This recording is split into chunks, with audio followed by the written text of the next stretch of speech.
चलिए बाकी बातें बंद करते हैं, आते हैं चैप्टर पर। कल हम लोगों ने यहाँ तक की पढ़ाई कर ली थी, ठीक, कि भारत है और कुछ हद तक सिर्फ चीन ही है जो अपने प्राचीन सभ्यता को बनाई हुई है। वो क्लास में कहो शांति रखने के लिए, समझ गया। और बताए हैं कि इसमें कुछ परिवर्तन तो हुआ है। जो संस्कृति है भारत की या चीन के, ऐसा नहीं है कि जैसे पहले था वैसे ही है, कुछ परिवर्तन इसमें हुए हैं, लेकिन फिर भी उसका जो मूल ढांचा था, हमारी संस्कृति की जो मूल ढांचा है, उसमें कोई परिवर्तन नहीं हुआ है। वो वैसे के वैसे ही चलते आ रहा है। ये चीज हम लोग पढ़ लिए हैं। अब हम लोग यहां से पढ़ेंगे। एक दिन फिर खोज रहा है जानते हैं, छुट्टी के बाद बंद करके लाइन से सबके पिटेला एकदम, छठा से लेकर 10वां तक, आ दोपहर में 11वां 12वां तक, आ शाम के CBSE बोर्ड ला के। वो तो पता चलेगा कि किसको पिटना है किसको ना पिटना है। चलो इधर देखो। One ground of this adjustment is found in the spirit of toleration that has characterized Indian history throughout the ages. Live and let live has been the policy of the Indians in all spheres of life. देखो यहाँ पे क्या कहा जा रहा है कि ये जो हमारी संस्कृति चलते आ रही है, ये जो हमारे संस्कृतियों का जो समायोजन है, ये जो इतना लंबा सफर तय कर पाया है, उसमें एक चीज और है, वह है सहिष्णुता की भावना। सहिष्णुता की भावना का मतलब समझो। यहाँ पे सहिष्णुता का अर्थ होता है कि अपने विचारों को भी प्रकट करना और साथ ही साथ सामने वाले के जो विचार है उसको भी सुनना, उसको भी मानना। तो भारतीय संस्कृति की एक बहुत बड़ी खासियत रही है कि ये अपने विचारों को तो दुनिया के सामने प्रकट करती ही है, बताती ही है, साथ ही साथ दुनिया के भी वो विचारधाराओं को, विचारों को सुनती है, मानती है। तो एक वो इसका कारण है जिसके कारण युगों युगों से भारतीय इतिहास में ये चीज रहा है और यही इसकी विशेषता रही है। कल भी था, आज भी है और आगे भी आशा करते हैं कि ये चीजें रहेंगे। ठीक, यहाँ की जो मुख्य रूप से जो एक विचारधारा है, जो नीति है, जो पॉलिसी है, वो है जियो और जीने दो, लिव एंड लेट लिव, कि हमको भी जीने दो और तुम भी जियो। यही इसकी पॉलिसी है, नीति है। हमको भी जीना है और तुमको भी जीना है, तो जियो और जीने दो की नीति पे चली है। Sometimes this has been carried so far that contrary in if not contradictory attitudes have been allowed to survive simultaneously. Toleration had led to the surfacing of civil and even indifference to the values of life. अब यहाँ पे कह रहा है कि कभी कभी ये जो हमारी नीति है, सहिष्णुता, जियो और जीने दो, ये चीजें कभी कभी हमारे लिए नुकसानदेह भी साबित हुई है। हम दुनिया को यहाँ पे आने का मौका दिए, उसके विचारों को माने, उसके विचारों को सुने, इसलिए इसका नुकसान भी कई बार हम उठाए हैं।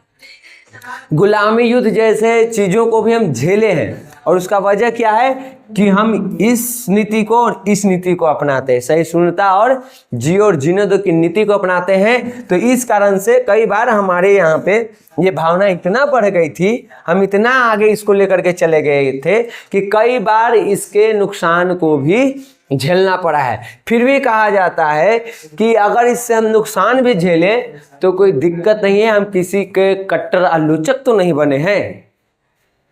हम किसी के विचारधारा का समर्थन किए, किसी को अपने देश में स्वागत किया और उसके बदले हमको ये चीज़ मिला है, तो इसमें हम, मेरे लिए कोई अफसोस की बात नहीं है, क्योंकि हम अच्छे रास्ते पर थे, सही मार्ग पर थे। ठीक, मेरी दादी कहती है कि भला करके ना पछतावे, बुरा करके पछतावे।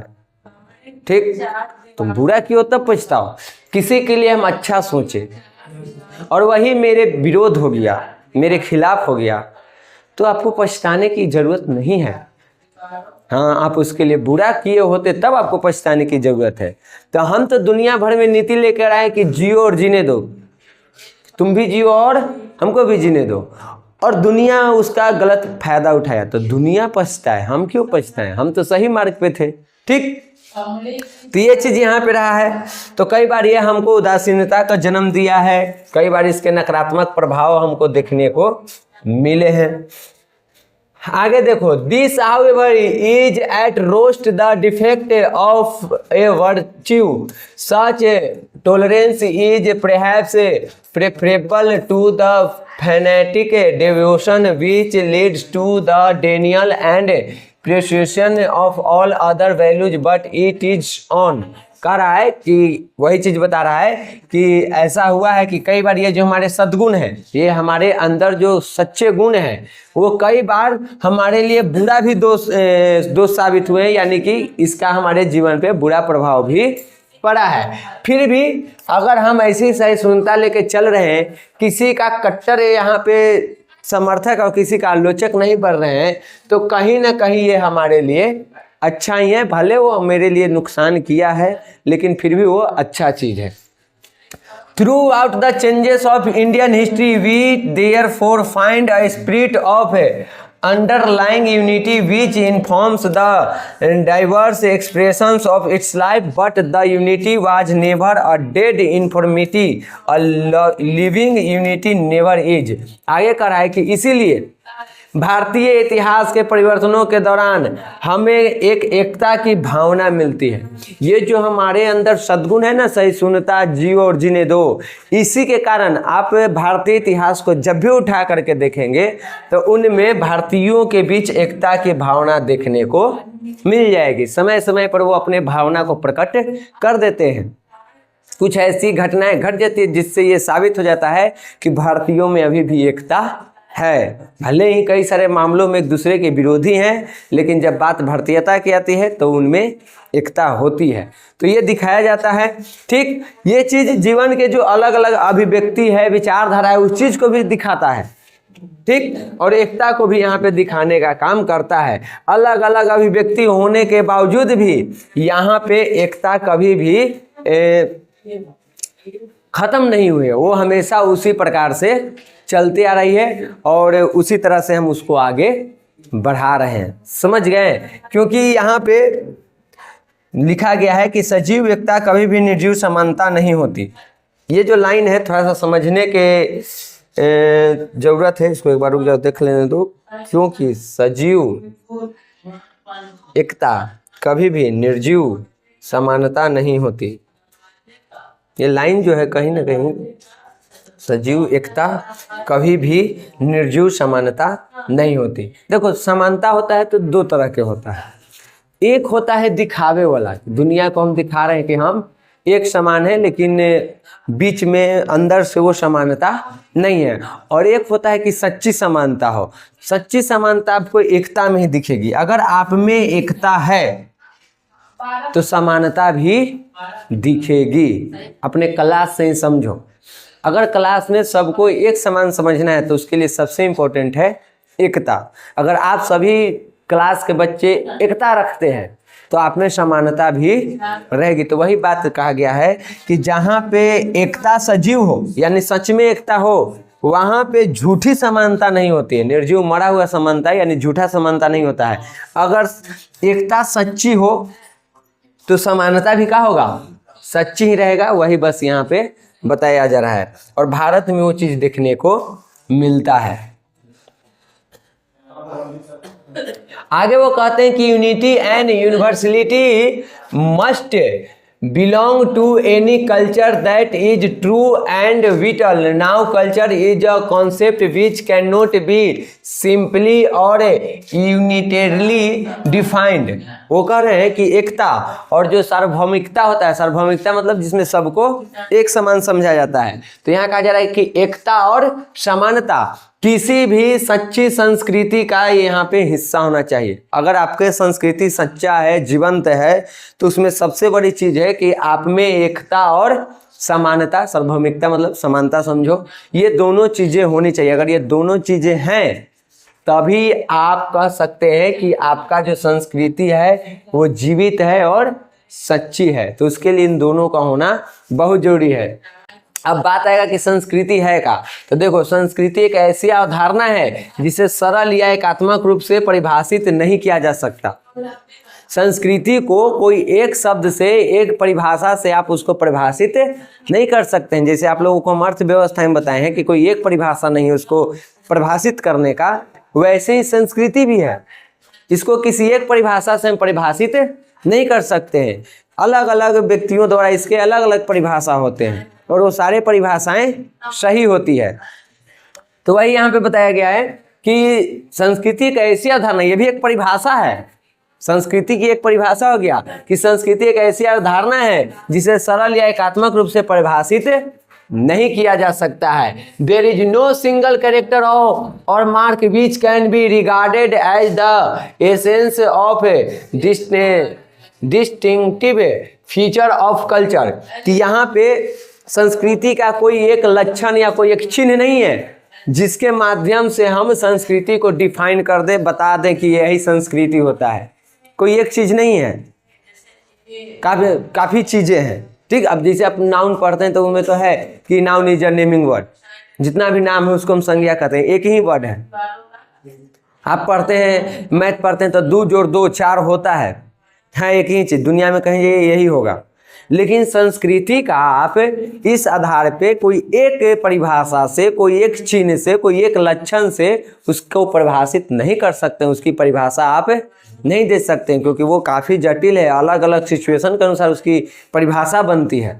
ठीक, तो देखो आगे कहा जा रहा है, it is always a complex of many stands of varying importance and vitality. कि ये जो संस्कृति की जो परिभाषा बनती है वो कई पहलुओं से मिल करके बनती है।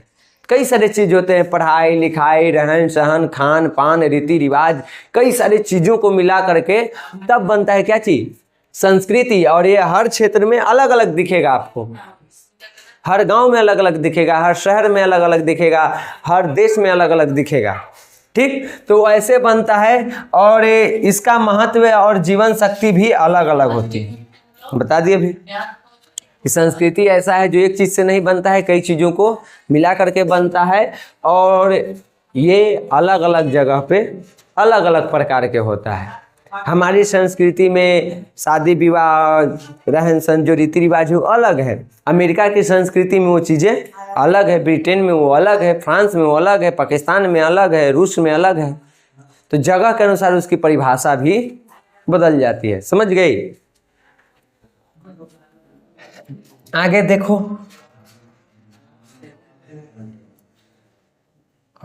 शांति हो गया सब एकदम जी, पूरा कोचिंग है।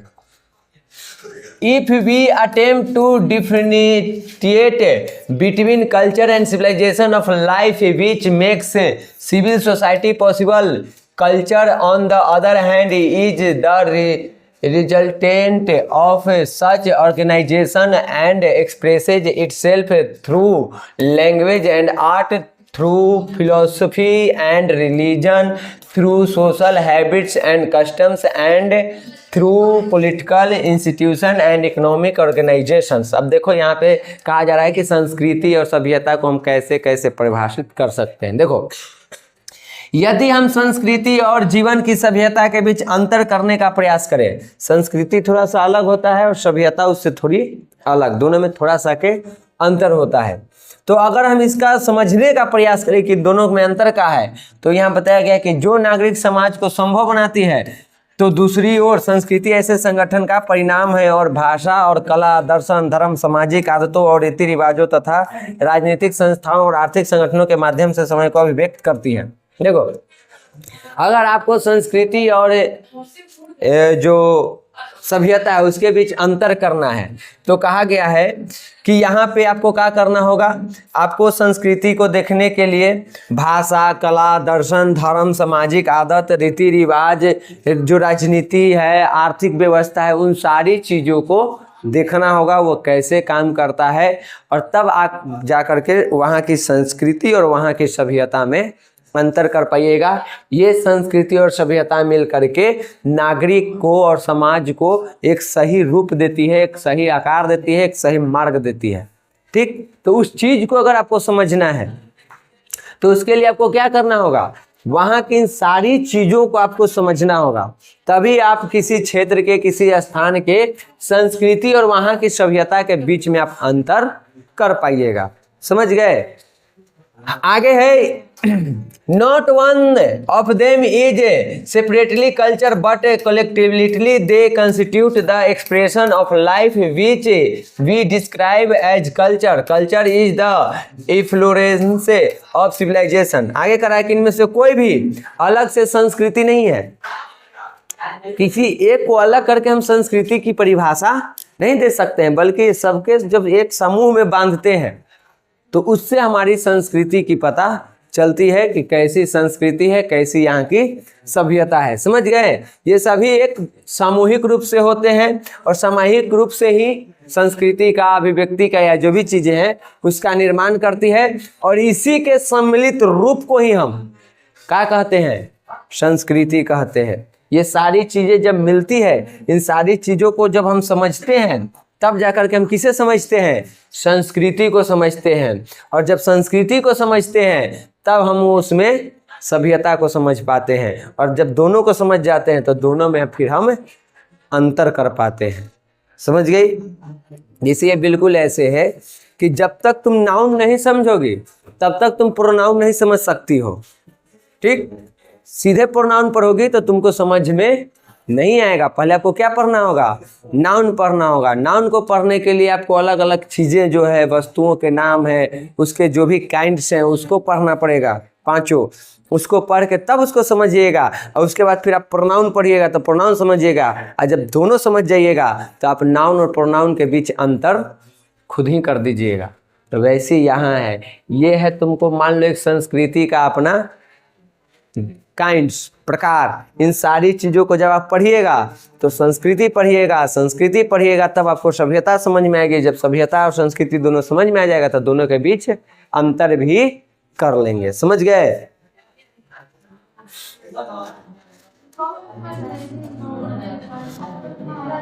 आगे देखिए, civilisation is the organisation of society which creates the condition of culture. कहा जा रहा है कि सभ्यता समाज का वह संगठन है जो संस्कृति की स्थिति का निर्माण करता है। ठीक? दोनों में अंतर इसमें समझ लो। संस्कृति वो है जो इन सभी चीजों से मिल करके बनता है, जो हमें एक नया रूप देता है, एक अभिव्यक्ति देती है, कई सारी चीजें देती है। तो वो कौन है? ये मिल करके, सिंपल समझो, ये सारी चीजें मिल करके क्या बनाता है? संस्कृति। इन सभी के सम्मिलित रूप को हम संस्कृति कहते हैं। और उसके बाद यहाँ पे अगर समझना है तो सभ्यता को समझने के लिए संस्कृति के स्थिति का निर्माण करता है। सभ्यता से ही इन दोनों, ये दोनों जो चीजें हैं वो एक दूसरे से जुड़े हुए हैं। सभ्यता से संस्कृति चलती है और संस्कृति से सभ्यता चलती है। तो ऐसे करके इसका निर्माण होता है। There can therefore be no culture without civilisation but there may be civilisation which have not yet developed their culture. कहा जा रहा है कि सभ्यता के बिना संस्कृति नहीं हो सकती है, लेकिन ऐसी सभ्यताएं भी हो सकती है जिन्होंने अभी तक अपनी संस्कृति विकसित नहीं की है। सभ्यता के बिना संस्कृति नहीं हो सकती है, लेकिन कई सारे ऐसे देश हैं जहां पे सभ्यता तो है लेकिन संस्कृति नाम की कोई चीज नहीं है। खास करके जो पश्चिम के देश हैं उनमें सभ्यता है लेकिन संस्कृति नहीं है। संस्कृति में तुम्हारा रीति रिवाज ये सब जो चीजें आ जाती है, पहनावा और हवा, खान पान, वो आता है। तो वो चीजें वहां पे नहीं है। हमारे यहाँ छोटे छोटे चीजों को देखा जाता है, प्रणाम करना है, जो हम लोग 16 संस्कार पढ़े, वो सब हमारी संस्कृति का क्या है? हिस्सा है। समझ गए? तो उस तरह की चीजें आपको दूसरे देशों में, कई सारे ऐसे देश हैं जहाँ पे आपको देखने को नहीं मिलेगा। वो आगे बढ़ रहे हैं, उनका रहना, खाना, पीना सब उच्च स्तर के है, सभ्य व्यक्ति हैं, पढ़े लिखे सब कुछ है, लेकिन संस्कृति उनमें नहीं है, संस्कार उनमें नहीं है। संस्कार और सभ्यता में इतने कि आप पढ़े लिखे हैं, बढ़िया बढ़िया कपड़ा पहनते हैं, बढ़िया खाना खाते हैं, बढ़िया घर में रहते हैं, आप बहुत सभ्य व्यक्ति हैं, लेकिन आपको बोलने का तमीज नहीं है, किसी से बात करने की तमीज नहीं है। ठीक? किसी के साथ कैसे व्यवहार करना है इसकी तमीज नहीं है, तो आप सभ्य नहीं है, आप में संस्कार नहीं है। और संस्कार नहीं तो भारत में उसको सभ्य व्यक्ति नहीं माना जाता है। अगर आप में संस्कार हैं, आप पढ़े लिखे नहीं है, तो आप फिर भी आप सभ्य माने जाएंगे। वही दूसरे देशों में चल जाओ, पश्चिमी देशों में, तो वहाँ पे सबसे इम्पोर्टेंट होता है आप पढ़े लिखे हैं, आप सभ्य व्यक्ति है, आप उच्च स्तर के जीवन जी रहे हैं, आप सभ्य व्यक्ति है। लेकिन भारत में वो चीजें नहीं चलती है। भारत में उसको सभ्य व्यक्ति नहीं कहा जाता है। हाँ, आप हैं, अमीर हैं, आप सुख सुविधाओं का पूरा उपभोग कर रहे हैं, लेकिन आप में संस्कार नहीं है। ठीक, तो सभ्यता और संस्कृति में थोड़ा सा कहीं फर्क होता है। सभ्यता थोड़ा ऊंचे स्तर पे होता है, लेकिन उसको बनाता कौन है? संस्कृति। हमारे देश में, कई सारे देशों में सभ्यता तो है लेकिन संस्कृति नहीं है। समझ गए?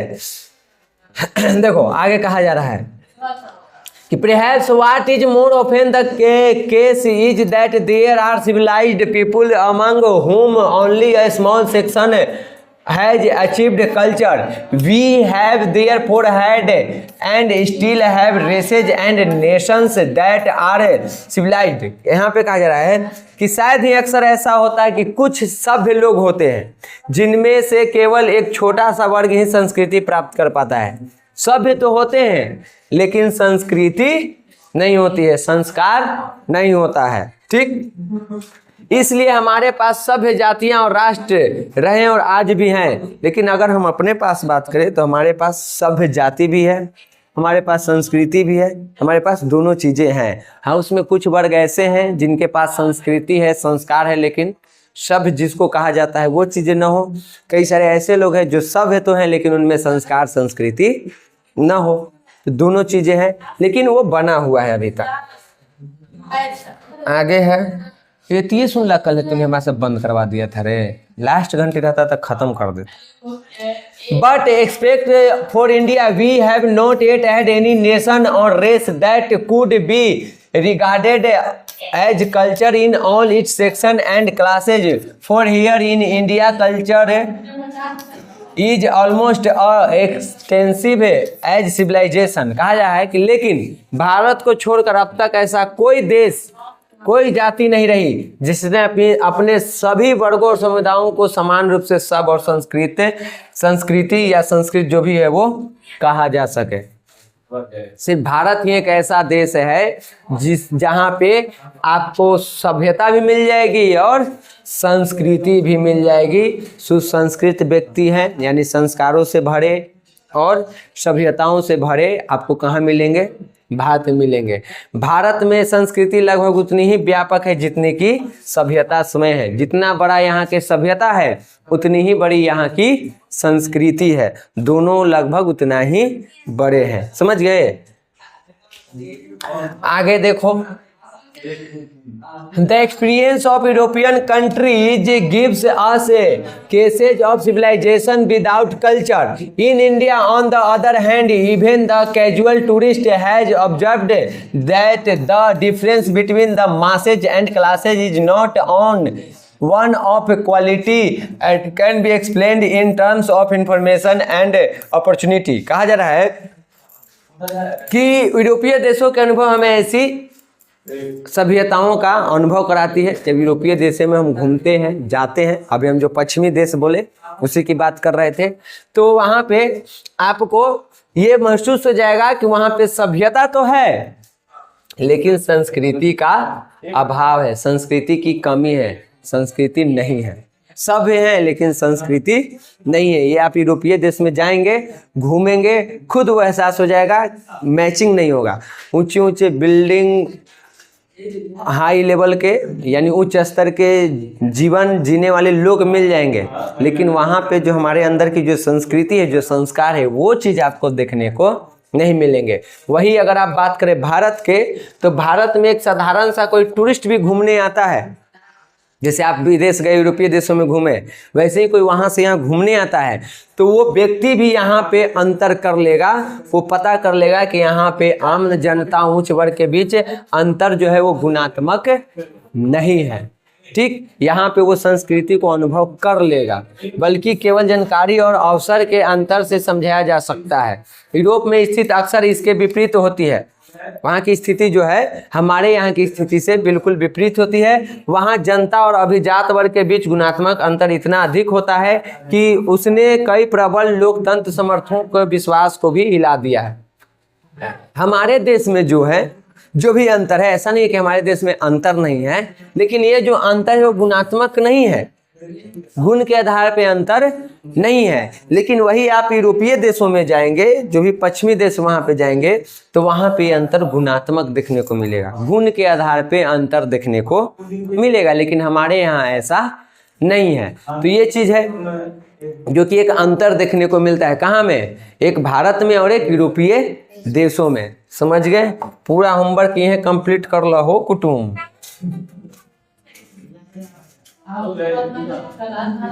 चलिए अंतिम है, खत्म होने वाला है। The remarkable phenomenon can be explained only in terms of the unity and continuity of Indian culture। कहा जा रहा है कि इस अद्भुत घटना को केवल भारतीय संस्कृति की एकता और निरंतरता के आधार पर ही समझाया जा सकता है।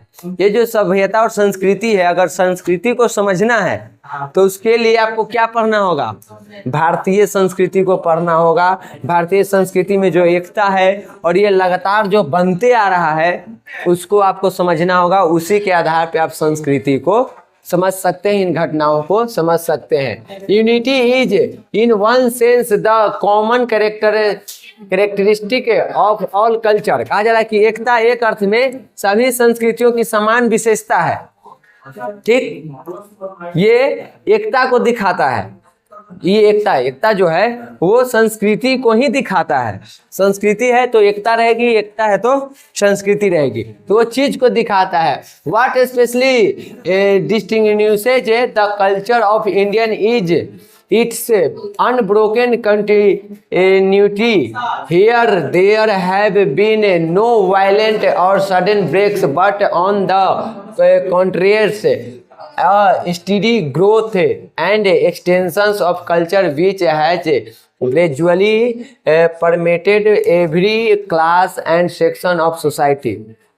आगे वो कह रहा है, इसको हम हिंदी में समझ लेते हैं कि ये जो घटना घटी है, ये जो सभ्यता संस्कृति का जो अंतर है हमारे देश में है, कई देशों की सभ्यता संस्कृति नष्ट हो गई है, तो उसमें अगर भारत की जो संस्कृति बनी हुई है तो उसका वजह है यहाँ की एकता और ये निरंतरता जो लगातार चलते आ रहा है, इसी के कारण। और हम इसी के आधार पर भारतीय संस्कृति को समझ भी सकते हैं। एकता की जब बात करो तो एकता का अर्थ है सभी संस्कृतियों की समान विशेषता से है। जब एकता की बात करते हैं तो जितने भी दुनिया भर की संस्कृति हैं भारत के अलावा कहीं पे अगर थोड़ा बहुत भी, तो उन सब की विशेषताओं की बात करते हैं, उनमें क्या खासियत है। देखो ये चैप्टर में ये सब लाइन थोड़ा सा तुम्हारे दिमाग से ऊपर जा सकता है। जाने का एक वजह है कि संस्कृति को अगर नहीं समझोगे, सभ्यता को नहीं समझोगे, तो इन सब चीज़ों को समझना थोड़ा मुश्किल हो जाएगा। और संस्कृति सभ्यता का कोई एक परिभाषा नहीं है कि वो एक परिभाषा के माध्यम से हम तुमको समझा दें। उसके अलग अलग परिभाषा हैं। अभी तुमको बता दिए धर्म, राजनीति, रीति रिवाज, कई सारी चीज़ें जो मिल करके संस्कृति का निर्माण करती है। अब जब तक अलग अलग देशों की उन सारी चीज़ों को नहीं समझोगे, आप भारत की संस्कृति और किसी और देश की संस्कृति में समानता और अंतर कर ही नहीं पाइएगा। उसके लिए दोनों देश की संस्कृति को आपको समझना होगा। तो थोड़ा सा ये हो सकता है टफ, तो कोई दिक्कत नहीं है। आगे देखो, तो हमारे भारत की जो संस्कृति है वो विशेष रूप से इन संस्कृतियों से दुनिया की जो चीज़ें उससे अलग करती है, और वो अलग करने का एक मुख्य कारण है अखंड निरंतरता। दुनिया में अगर कहीं संस्कृति है, जैसे मान लो चीन में है या जो भी था पहले या आज भी अगर कहीं है, तो उसमें और भारत की संस्कृति में अंतर करना है तो एक चीज़ है जो अंतर कर देता है। उन लोगों की संस्कृति खत्म हुई है, कुछ के नए जन्मे हो, कुछ के खत्म होके फिर से जन्मे हो, लेकिन भारत की संस्कृति जब से चल शुरू हुआ है तब से वो आज तक चलते आ रहा है। वो टूटा नहीं है, वो नष्ट नहीं हुआ है, वैसे ही निरंतर चलते आ रहा है, चलते आ रहा है, चलते आ रहा है। यही इसकी एक मुख्य विशेषता है जो दुनिया की संस्कृति से इसको अलग करता है। यहाँ पे कोई भी अचानक से परिवर्तन नहीं हुआ है, यहाँ पे कोई भी हिंसक रूप से परिवर्तन नहीं हुआ है, बल्कि एक निरंतरता के साथ वह चलते आ रहा है। वो क्या हुआ है, एक इसका क्रमिक विकास हुआ है। हमारी जो संस्कृति है अचानक नहीं बदला है, एकाएक उसमें बदलाव नहीं हुआ है, हिंसा करके बदलाव किया नहीं गया है। वो एक निरंतर धीरे धीरे धीरे क्रमिक रूप से क्या हो रहा है, विकसित होते जा रहा है। जैसे एक पेड़ में धीरे धीरे धीरे विकसित होता है, उसी तरह हमारी संस्कृति भी क्या हो रहा है, धीरे धीरे विकसित होते जा रहा है और इसका विस्तार भी हो रहा है। और धीरे धीरे समाज के प्रत्येक वर्ग और उस प्रत्येक वर्ग के सबसे निचले व्यक्ति भी इससे जुड़ गया है, वहां तक ये पहुंच गया है हमारी संस्कृति। समझ गए? तो इस चैप्टर में मुख्य रूप से तुमको यही था। चैप्टर में जो हुमायूं कबीर है वो भारतीय सभ्यता और खास करके संस्कृति को दिखाने का प्रयास किए कि यहाँ के संस्कृति कैसी है। ठीक है, तो चैप्टर के नाम ही था क्या चीज जी, यूनिटी ऑफ इंडियन कल्चर, भारतीय संस्कृति में एकता। तो उसी चीज को दिखाए हैं। आज ये भी चैप्टर आपका खत्म हो गया। अब इंग्लिश में मात्र एक चैप्टर रह गया है, little girl visor then man. Interesting कहानी है, उस वाले कहानी में मजा आएगा। इस वाले में कुछ ऐसे बातें आई होंगी जो दिमाग पर से उड़ गया होगा ऊपरे, क्या कि थोड़ा सा ये दर्शन पे चला जाता है, फिलोसफी है, तो कोई बात नहीं है। अगला वाला जो कहानी है अंतिम, वो इंटरेस्टिंग है, सुनने में मजा आएगा। एक गांव के दो महिलाओं का झगड़ा है। झगड़ा कराने वाले दो बच्चे हैं। ये हमारे गांव में भी अक्सर होते रहता है। गांव के बच्चे लड़ते हैं, उसके वजह से परिवार में लड़ाई हो जाता है, पूरा गांव लड़ने में वहाँ जुट जाता है। इधर इसके माता पिता पूरा परिवार, उधर उसके माता पिता परिवार, ये दोनों लड़ने में व्यस्त है। और फिर दोनों को देखेगा कि उन्हें बैठ के खेल रहा है। दोनों पहले लड़ाई किया, पहले खेला, फिर लड़ाई किया। उसके वजह से उसके माँ बाप आए कि मेरे बेटे को मार दिया, मेरी बेटी को मार दिया, दोनों तरफ से झगड़ा हुआ। वो दोनों का परिवार लड़ रहा है, वो दोनों को देखेगा कि खेलने में लगल है। ये कहानी अगला जो है कुछ वैसा ही है, और उसमें है little girl visor then man, main लिखा हुआ है।